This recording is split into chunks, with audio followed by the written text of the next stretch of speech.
Howdy. Venom here is one of the few villains in the Marvel crossovers range. Venom's alt mode is a muscle car, and I'll tell you right now, this is the figure's shining point. Everything about it just screams evil, especially the colour scheme. Black, purple and silver work really well on this car. The flame deco looks particularly cool, and so does the spider logo on the hood, even if it does hurt the disguise element. He's one of the few Voyager-sized cars we've had recently. In fact, he almost looks like an alternator. On the outside anyway. He even has an alternator-like license plate, which spells Venom in this case. I don't think he cares much about disguise, do you?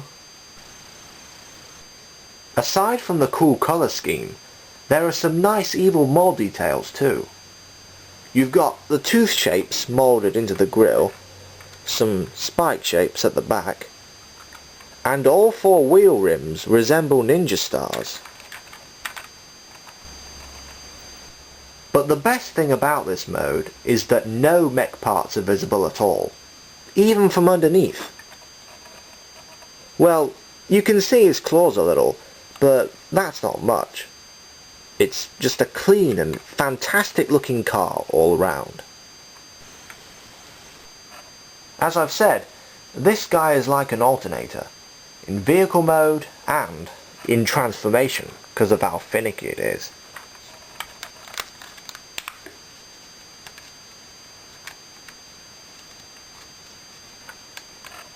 The doors are likely to pop off when you pull out the arms.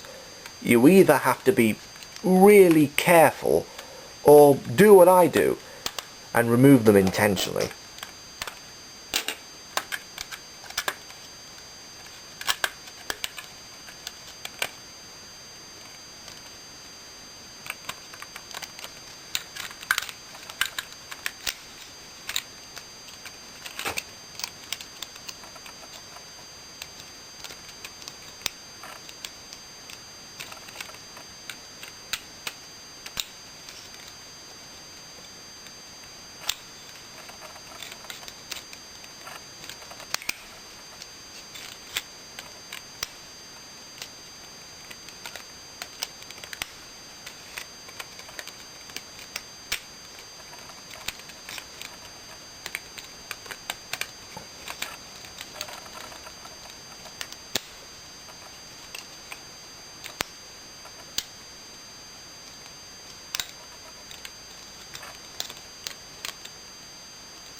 Then when you're nearly done, pop the doors back on.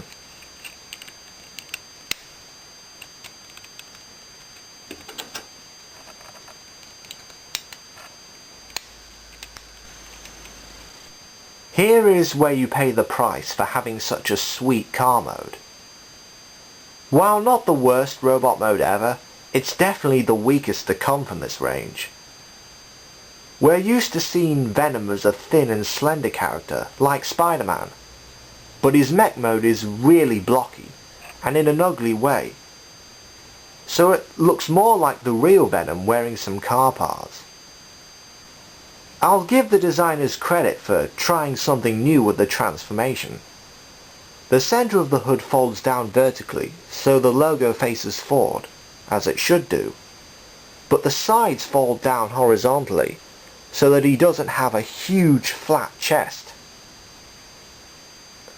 By contrast, the rear of the car folds against the already blocky lower legs as an afterthought.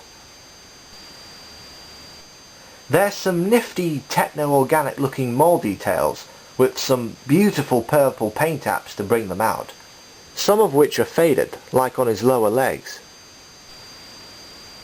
Also, the head sculpt is very faithful to the actual character. It's even got a creepy looking tongue. Articulation is limited in places. For instance, the head doesn't turn much either way, and the elbows don't have a lot of bend to them. It also doesn't help that his blockiness can cause balance issues. He gains waist rotation if you choose to unpeg the torso from the pelvis section, although his upper body isn't quite as stable that way. This mode only has one gimmick, the launching missiles, which can be really difficult to fire at times. The missiles themselves look like blobs of goo, appropriately enough, though they could look a bit more deadly with a little bit of purple paint. Overall, this is one of those cases where one mode looks great, but the other mode suffers for it. A lot like the Star Wars Transformers, really. It's a decent purchase for those who want a villain from this line, though. Next I'm looking at Revenge of the Fallen Wheelie. Until then, till all are one.